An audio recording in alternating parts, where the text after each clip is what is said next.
Hi everyone, Rob here again from Power Learning Solutions, and I'm going to keep this anonymous. This is a response I'm creating for one of my students in an instructional design course, but I'm going to keep it anonymous because there's some valuable points in here that I'm going to make about instructional design and designing assessment questions that I think others could benefit from.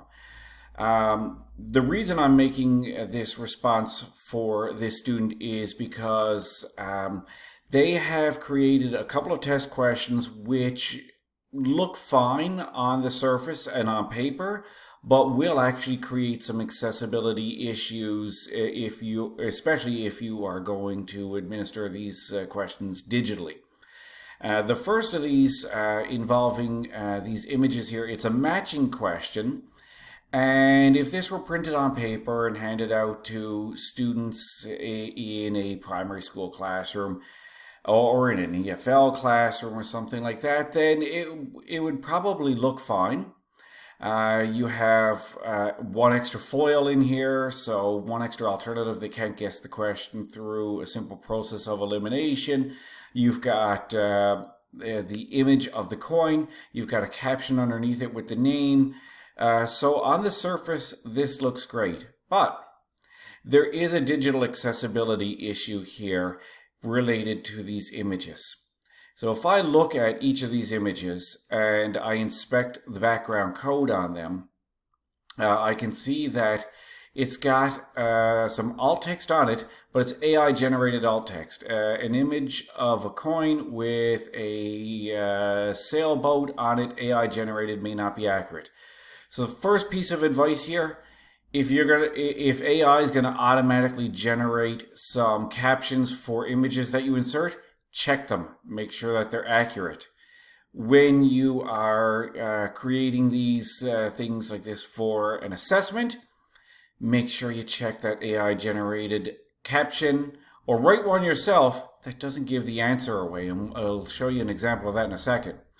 Now this is okay, an AI generated a bit of alt text and a coin with a sailboat on it.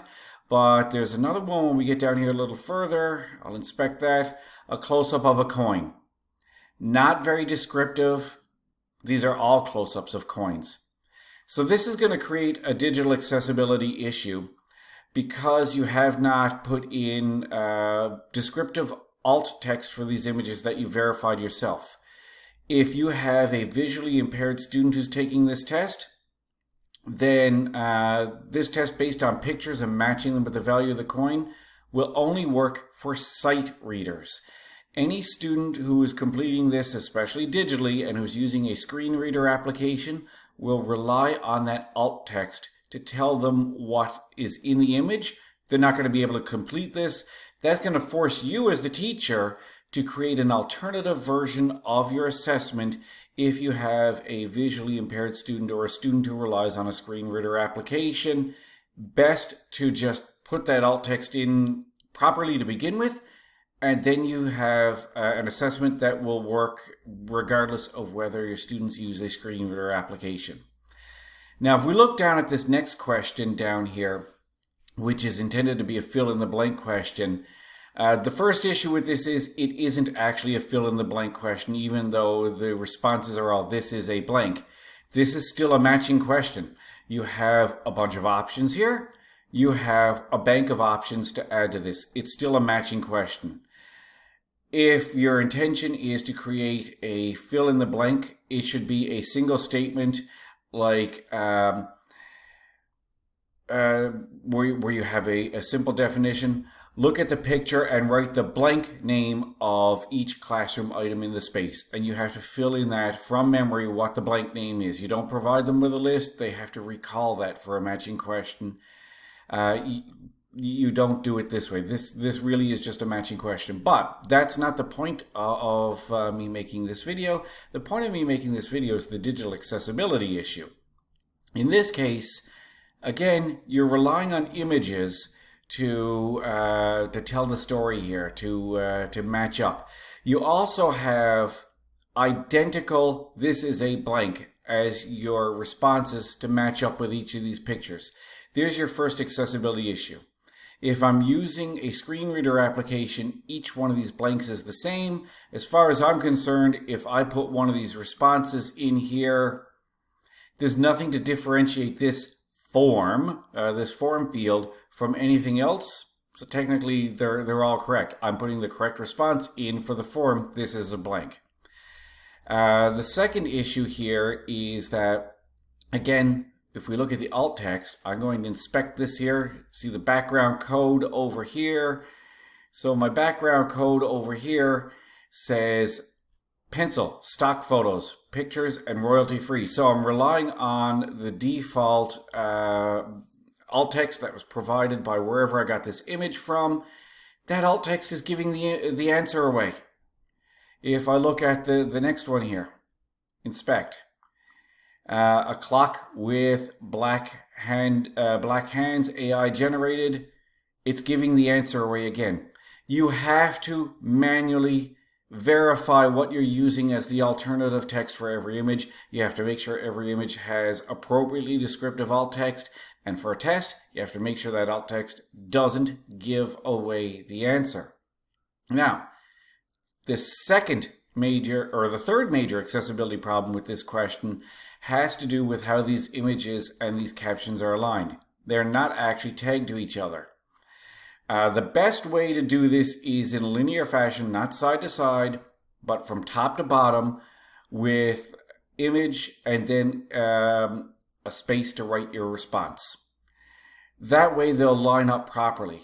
In this case, the images are inserted on the page here next to each other, and then you're using your space bar to put some spaces between each of these. They're not actually lining up and flowing properly. They won't read in the desired order by a screen reader.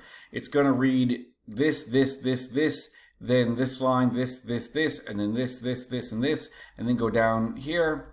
It's not going to read these things properly. Also, if I resize this to say the size of a mobile phone, which is where I was first looking at this, now I'm noticing here that things are getting a bit wonky. If I actually pick a mobile phone option to display this as, let's see, an iPhone 14 Pro. So if I go back into this here, now some of my images are moving independently of the others, and the lines underneath are moving independently of each other. The images are not layered properly on the page. There's no guarantee of how a screen reader application is going to read things out in what order. If I go down into here and look at it, it's just not moving properly, and I have to scroll side to side to see all of the images. A major accessibility issue there for that. One final accessibility issue that I'm noticing on this page here is that this table here for your matching, it's okay, especially on paper. You have a header row here which will tell what's in each one of the columns. You're using a table here to arrange this text for aesthetic purposes. There is no header row, no header column.